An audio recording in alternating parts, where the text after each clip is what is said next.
Poursuivre sur la communication suivante. Merci encore Xavier. Avec le professeur Thierry Lamiraud de Bordeaux qui va nous faire une présentation sur les toxiques hépatiques. Alors, quid de ces produits hépatotoxiques? Est-ce qu'il n'y a que les champignons ou autres? On est dans l'attente d'écouter à la fois les réponses et à la fois les pistes qui vont nous permettre à la bonne prise en charge des enfants avec Thierry. Thierry, c'est à toi. Bonjour à tous, Thierry Lamiraud, je suis hépato-gastropédiatre à l'hôpital des enfants à Bordeaux. Nous allons évoquer ensemble les toxiques hépatiques et notamment les hépatites médicamenteuses. En effet, si l'enfant est moins exposé aux médicaments que l'adulte, la possibilité de toxiques médicamenteux donnant des lésions au niveau du foie doit rester présent à notre esprit, notamment lorsqu'on utilise des médicaments réputés pour être hépatotoxiques, mais également lorsqu'on utilise des médicaments qui ont eu une mise sur le marché assez récente, avec un recul insuffisant pour connaître tous les effets secondaires éventuels. En préambule, un rappel sur le rôle important joué par le foie sur le métabolisme des nutriments, par sa position branché directement sur le système veineux venant du système digestif, mais également sur le métabolisme des médicaments, puisque les médicaments donnés par voie orale ont un métabolisme de premier passage hépatique. Comme vous le savez, sur la figure de droite, vous connaissez cette architecture intrahépatique sous forme de lobules avec des travées d'hépatocytes qui sont perfusés par le sang qui arrive par la veine porte essentiellement, un peu par l'artère hépatique, et qui va circuler le long de ces travées hépatocytaires avec des échanges entre le milieu sanguin et le milieu intracellulaire de l'hépatocyte. Et puis le sang est collecté ensuite par les veines centrolobulaires pour retrouver la circulation générale. Bien entendu, vous connaissez également l'excrétion biliaire qui permet aux hépatocytes d'éliminer dans la bile un certain nombre de produits, dont des produits médicamenteux qui ont été transformés, assurant ainsi leur élimination. Ainsi, le foie est un lieu de détoxification de certaines molécules liposolubles, toxiques pour l'organisme, qui va être excrétée ensuite sous forme de molécules polaires hydrosolubles dans la bile. Cette transformation des molécules dans le foie passe souvent par deux phases. Une première phase constituée d'oxydation ou de réduction ou de hydroxylation, qui transforme le médicament en un produit intermédiaire qui reste lui-même assez souvent toxique et qui a besoin pour son élimination d'une conjugaison à des transporteurs qui vont permettre son acheminement et son transfert dans la bile.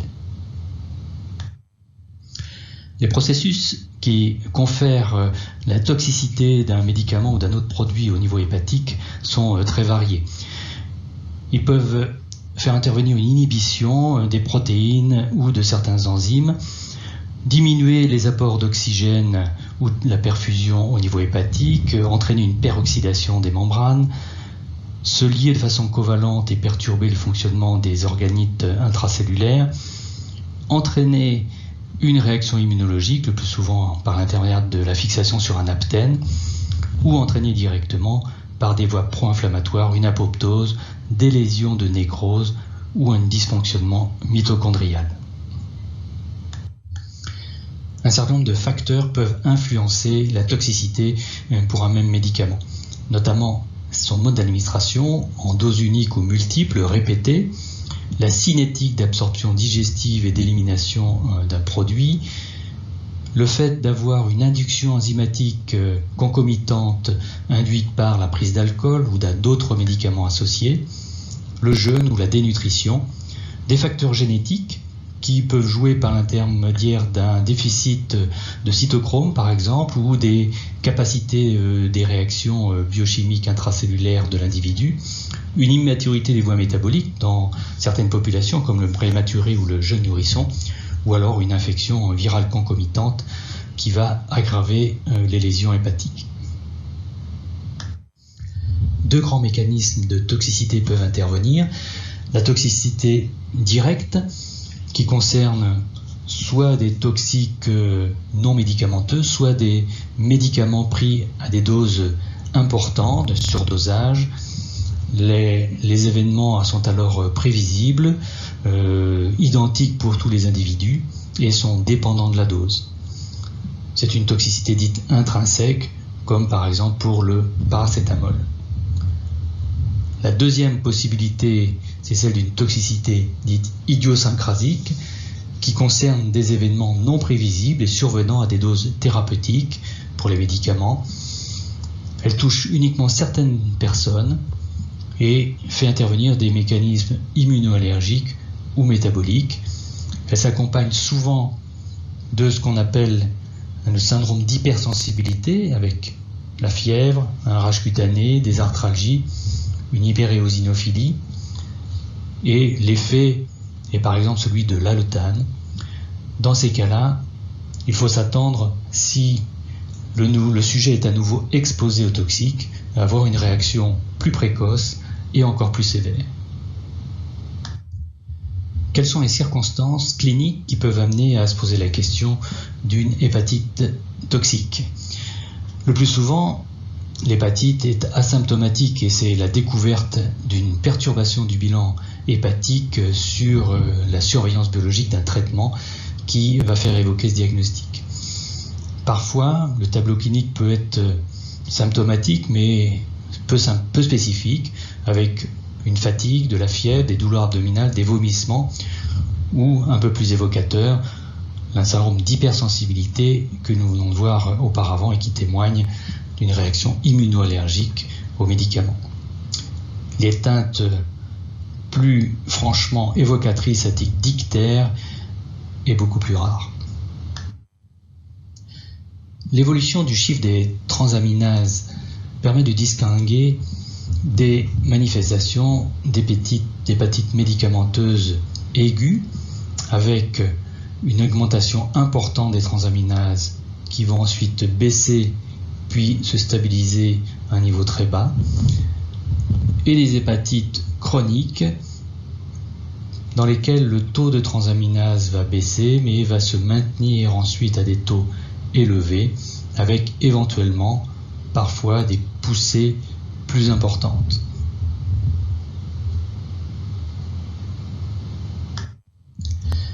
Chez l'adulte, les hépatites médicamenteuses sont dues, dans presque la moitié des cas, à des anti-infectieux, essentiellement des antibiotiques, notamment les céphalosporines, également des antifongiques et d'autres antibactériens d'origine synthétique. Une autre classe assez responsable de toxicité hépatique sont les médicaments des chimiothérapies et également les anti-inflammatoires non stéroïdiens. Chez l'enfant, les hépatites aiguës médicamenteuses sont dues principalement aux intoxications au paracétamol. Les autres médicaments en cause sont des antiépileptiques, notamment le valproate ou la carbamazépine, des anti-inflammatoires non stéroïdiens et également des anti-infectieux, notamment les antituberculeux, certains antibiotiques comme la clarithromycine ou le Bactrim et des antiviraux. Les médicaments psychotropes peuvent être responsables également de lésions hépatiques, et pour nous hépatopédiatres, la sertraline, qu'on utilise parfois lors des prurites réfractaires, peut également donner une hépatite médicamenteuse. Enfin, les vasogénés, lors des anesthésies, peuvent être responsables de ces lésions dont on a parlé tout à l'heure.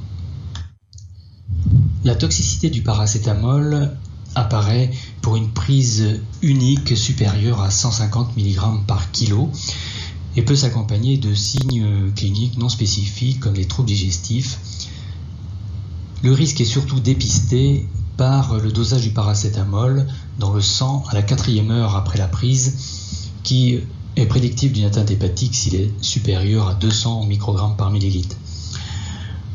Le traitement repose avant tout sur l'administration intraveineuse de N-acétylcystéine, répétée plusieurs fois dans les premiers jours pour éliminer le risque de toxicité de la prise de ce médicament.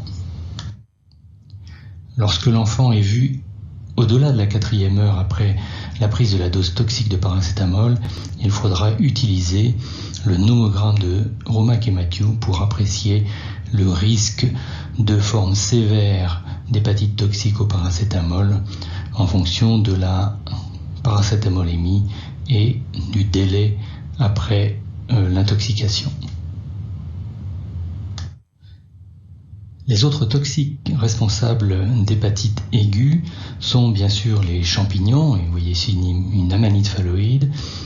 Il faudra y penser notamment en automne, période où les gens se mettent à ramasser les champignons, puis ne pas oublier non plus les plantes médicinales qui sont parfois administrées, y compris aux enfants. Chez les adolescents, la prise de stupéfiants. Et puis, lorsque certains milieux exposent l'enfant à des produits chimiques, pensez qu'il peut y avoir certaines formes chroniques d'intoxication à différents produits disponibles dans l'environnement de l'enfant. En cas d'hépatite cholestatique ou mixte, le principal responsable est l'augmentin. On pourra y penser devant la survenue d'un ictère cholestatique, y compris si celui-ci apparaît après l'arrêt du médicament. D'autres antibiotiques peuvent être responsables, ainsi que les anti-inflammatoires non stéroïdiens, les œstropogestatifs, différents anticomyciaux ou neuroleptiques et des agents de chimiothérapie ou des immunosuppresseurs. Parfois, la toxicité hépatique se manifeste de façon chronique par l'installation d'une hépatite chronique pouvant aller jusqu'à la cirrhose. Différents médicaments peuvent être responsables, comme l'aspirine ou l'acide valproïque, ainsi que des sulfamides ou l'isoniazide. D'autres médicaments comme la chlorpromazine ou le thiobendazole peuvent être aussi responsables. Et comme agent essentiellement fibrosant, vous retenez le méthotrexate et la vitamine A.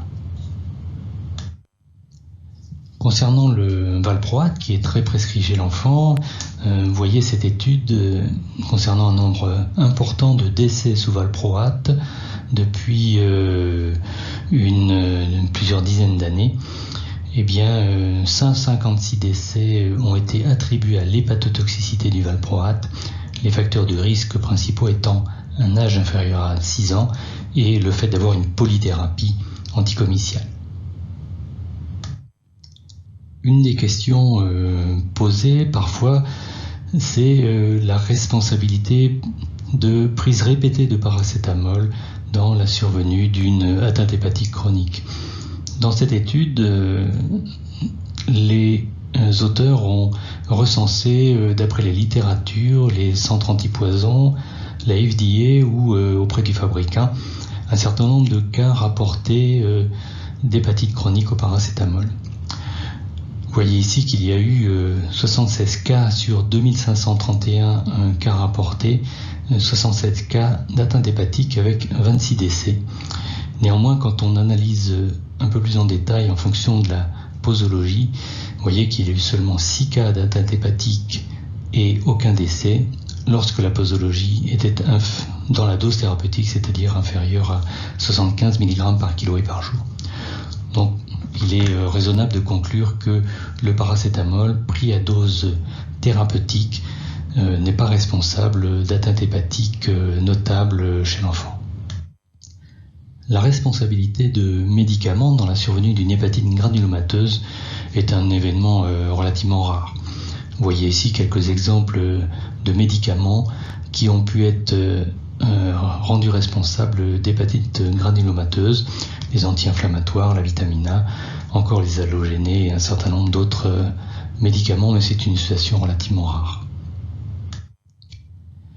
À côté de l'obésité ou des maladies métaboliques, la survenue d'une stéatose hépatique chez l'enfant doit faire poser la question d'une prise régulière de toxiques, notamment des médicaments.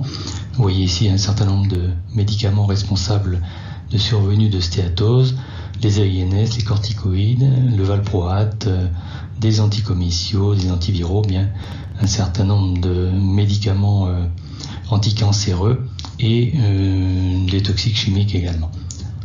Donc l'enquête devrait être également orientée dans ce sens. La survenue de lésions vasculaires du foie peut parfois être attribuée à des médicaments, essentiellement la vitamine A, des immunosuppresseurs ou des médicaments hormonaux. Enfin, certaines tumeurs, notamment hormonodépendantes, comme l'hyperplasie nodulaire focale, peut croître de façon importante sous l'influence d'un environnement hormonal, notamment la puberté ou la prise de contraceptifs.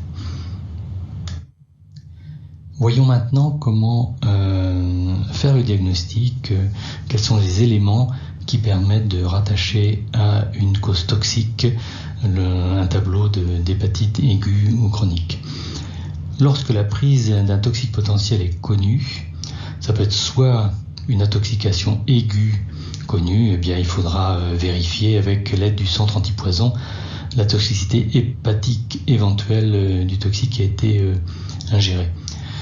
Lorsqu'il s'agit de prise régulière de médicaments hépatotoxiques, dans le cadre habituellement d'un traitement, eh bien il faudra penser à la possibilité d'une toxicité médicamenteuse lorsque l'hépatite débute dans les 3 mois et au maximum 15 jours suivant l'arrêt du médicament. La survenue d'une manifestation d'hypersensibilité, comme nous l'avons vu, surtout à la 2e prise du médicament, doit faire évoquer la possibilité d'une réaction immunoallergique au médicament. Et puis ensuite, il faudra évidemment mener une enquête avec les données du Vidal et du centre de pharmacovigilance pour essayer de rechercher des éléments qui permettent d'attribuer l'hépatite à la prise de médicaments. Bien évidemment, il faudra parallèlement éliminer une autre cause d'atteinte hépatique, qu'elle soit virale, auto-immune ou métabolique notamment. Un des éléments importants pour confirmer la responsabilité du toxique dans la survenue d'une hépatite est bien sûr l'amélioration du bilan hépatique après l'arrêt de l'exposition de l'enfant à ce toxique.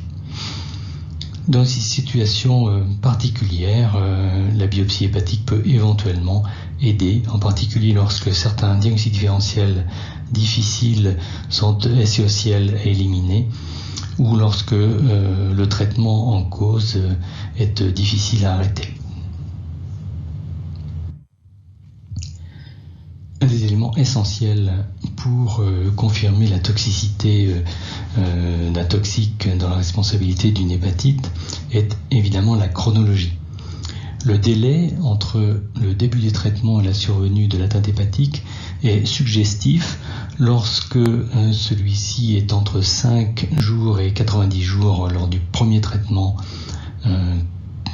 et entre 5 et 15 jours pour les traitements suivants en cas d'atteinte cytolytique et un peu plus prolongé entre 1 et 90 jours lorsque l'atteinte est cholestatique. Lorsque le délai entre la prise de médicaments et le tableau d'hépatite est inférieur à 5 jours ou supérieur à 90 jours, ou pour les traitements suivants supérieurs à 15 jours, le délai reste compatible et également ce délai peut être prolongé jusqu'à plus de 90 jours lorsque l'atteinte est cholestatique. Le délai est également compatible lorsque l'atteinte hépatique survient moins de 15 jours après l'arrêt des médicaments en cas d'atteinte cytolytique et moins de 30 jours après l'arrêt du traitement si l'atteinte est de type cholestatique. Par contre, on estime que la responsabilité du médicament est peu probable lorsque le médicament est pris après le début de la réaction, c'est-à-dire de l'hépatite, ou lorsque le début des manifestations survient au-delà de 15 jours d'arrêt du traitement en cas d'atteinte cytolytique ou au-delà de 30 jours en cas d'atteinte cholestatique. Lorsque l'enfant présente un tableau d'atteinte hépatique sans qu'il y ait de notion de prise de toxique hépatique évident, la première chose est évidemment de rechercher une des causes classiques d'hépatite chez l'enfant, qu'elle soit virale, auto-immune ou métabolique notamment. Si cette recherche reste totalement négative, il faudra garder en mémoire la possibilité d'une atteinte d'origine toxique et effectuer un interrogatoire, parfois policier, à la recherche d'exposition à des produits chimiques, à la consommation d'herbes par exemple, qui puissent passer inaperçues lors d'un premier interrogatoire.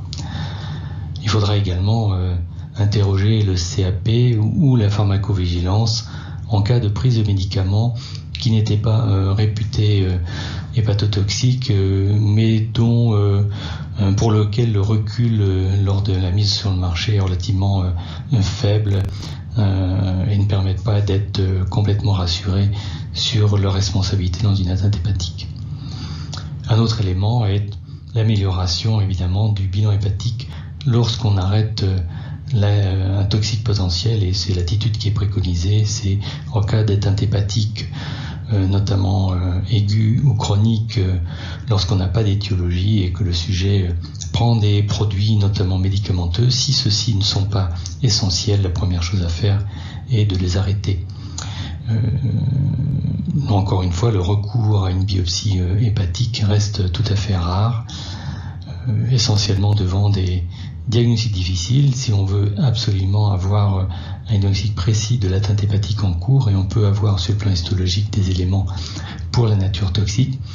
Et enfin, lorsque le sujet prend des médicaments dont l'arrêt avec un traitement qui sera difficile à arrêter, je pense notamment au traitement immunosuppresseur en cas de greffe par exemple, ou aux chimiothérapies, ou à certains traitements anticancéreux par exemple. Lorsqu'une biopsie hépatique est effectuée, les lésions observées sont essentiellement des atteintes hépatiques aiguës ou chroniques, cytolytiques, des atteintes cholestatiques, qu'elles soient aiguës ou chroniques également, et des atteintes mixtes.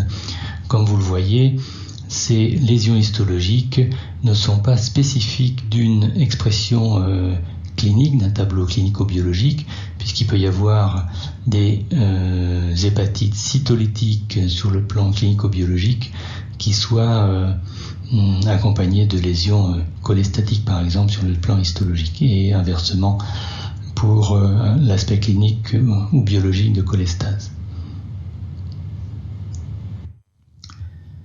Quelques éléments histologiques peuvent aider le pathologiste à orienter vers la responsabilité d'un toxique ou d'un médicament.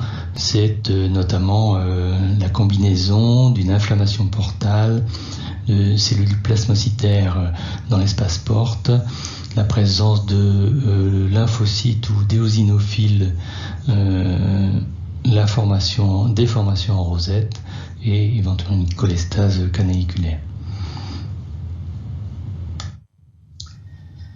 En cas d'hépatite toxique ou de suspicion d'hépatite toxique ou médicamenteuse, la première chose à faire est d'arrêter l'exposition au toxique en question.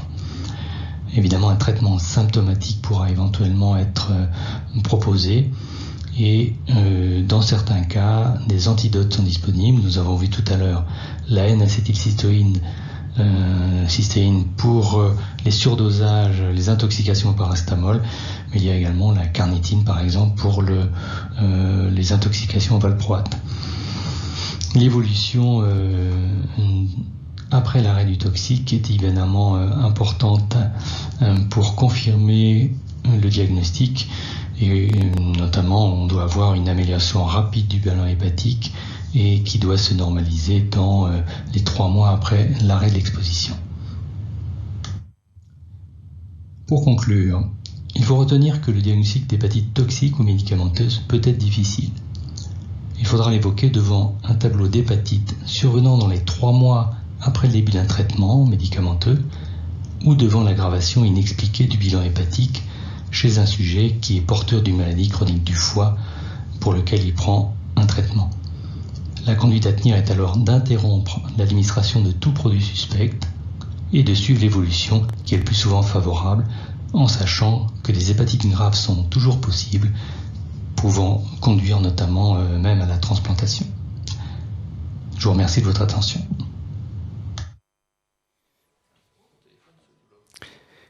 Merci Thierry pour ce topo superbe. J'engage tous les congressistes à poser des questions sur le chat. J'en ai une petite en attendant éventuellement que les questions se posent. J'ai été fasciné dans le mauvais sens du terme par le nombre et l'importance des produits toxiques, en particulier médicamenteux. Ma question est la suivante. Est-ce que devant un traitement à risque, c'est-à-dire pour des médicaments que tu as bien cités et pointés, est-ce qu'il est, à ton avis, licite de faire un bilan hépatique de départ ou ça te paraît, vu l'importance et la fréquence de ces hépatites toxiques, un petit peu inutile ? Effectivement, je crois que c'est recommandé pour beaucoup de traitements qui sont potentiellement hépatotoxiques d'avoir, avant la mise en route de médicaments, un bilan de départ hépatique qui permet d'avoir des transaminases et de savoir si, au préalable, le sujet n'a pas déjà une atteinte hépatique ou pas. Et ensuite, je crois qu'un bon nombre de médicaments ou de traitements, les antituberculeux par exemple, mais bon nombre d'autres médicaments, ont des règles assez précises de surveillance des médicaments au cours du traitement. Merci. On me demande à quel seuil de TP doit-on arrêter le paracétamol chez un enfant avec une pathologie hépatique chronique ? Seuil de TP. Alors, lors d'une pathologie hépatique chronique, vous avez que le paracétamol, finalement, dans la population générale, n'est pas toxique à dose thérapeutique. Et c'est un des médicaments qu'on peut poursuivre quand on a une maladie chronique du foie, à condition, bien sûr, de respecter les posologies. Ce qui n'est pas le cas, par exemple, des anti-inflammatoires non stéroïdiens ou de l'aspirine qui sont contre-indiqués en cas de maladie chronique du foie. Évidemment, il faudra bien avertir la famille sur le risque d'un surdosage et à ce moment-là, évidemment, qu'il soit bien conscient de ne pas dépasser les doses habituelles. Merci, toujours aussi précis. Je voulais te demander, est-ce qu'il existe actuellement une intelligence artificielle ? Il y a des sites, j'en connais sur le pancréas particulièrement et sur les pancréatites médicamenteuses. Est-ce qu'il y a des sites aussi dédiés sur les hépatites médicamenteuses à ta connaissance ou pas ? Oui, alors oui, il y a effectivement des sites. Le nom m'échappe, mais vous pouvez trouver très facilement des sites qui répertorient et mettent à jour la liste des médicaments hépatotoxiques. De la même façon, par exemple, qu'on a le LECRAT pour les médicaments pendant la grossesse, on a des sites également pour les atteintes hépatiques. Et si vous avez un centre de pharmacovigilance près de chez vous, évidemment, ils seront d'un grand secours dès que vous posez une question. Merci. Alors là, j'ai une question extrêmement précise. Je retiens mon souffle et mobilise bien tous tes neurones. Alors, bonjour. Une expérience personnelle toulousaine d'hépatite fulminante chez un jeune homme drépanocytaire finalement rattaché à l'association Exjad Cyclos avec à la biopsie des lésions ischémiques et nécrotiques. Même situation récente de découverte d'hépatite auto-immune chez un enfant drépanocytaire sous cyclose, avec sur la biopsie des signes de toxicité associés. Donc, Aurélie de Toulouse te demande, est-ce que chez l'enfant drépanocytaire, tu aurais eu éventuellement des expériences de ce type-là? Non, pas eu d'expérience, mais évidemment, tout médicament peut avoir potentiellement chez certains sujets une toxicité, donc il faut rester vigilant, surtout si on a plusieurs cas, comme ça a l'air d'être dans cette histoire. J'en profite pour dire que, et je ne l'ai peut-être pas assez dit dans la présentation, certains médicaments peuvent donner une toxicité hépatique qui s'accompagne de marqueurs d'auto-immunité. Donc, il ne faut pas conclure un peu trop vite à une hépatite auto-immune, mais savoir que certains médicaments, dans leur mécanisme de toxicité, peuvent induire la production d'auto-anticorps. Et des anticorps anti-microsomes LKM1 ou bien des anticorps... quel type d'auto-anticorps? Des anticorps assez variés, mais ça peut être les anticorps habituels comme d'autres. Hein. Donc, si vous avez des anticorps qui apparaissent, mais que le sujet a vraiment pris certains médicaments réputés comme étant hépatotoxiques, bah, il faut bien analyser la situation. Et c'est là que, par exemple, le recours à une biopsie hépatique serait utile pour trancher entre ces deux diagnostics. Vous avez vu tout à l'heure que sur la diapo de l'utilité de la biopsie hépatique, les différents critères étaient très utiles pour différencier hépatite toxique ou hépatite auto-immune. Merci, c'est effectivement une donnée tout à fait passionnante de savoir qu'il ne faut pas trop vite porter le diagnostic d'auto-immunité sous-jacente si jamais celle-ci est régressive une fois que la toxicité médicamenteuse s'est amendée. Merci Thierry de cette information que j'ignorais, comme beaucoup de choses dans ton topo. Vraiment, tu nous as appris énormément de choses. J'ai plus de questions. Thierry, merci encore. C'était remarquable comme à l'accoutumée. On te souhaite une bonne journée du côté de Bordeaux.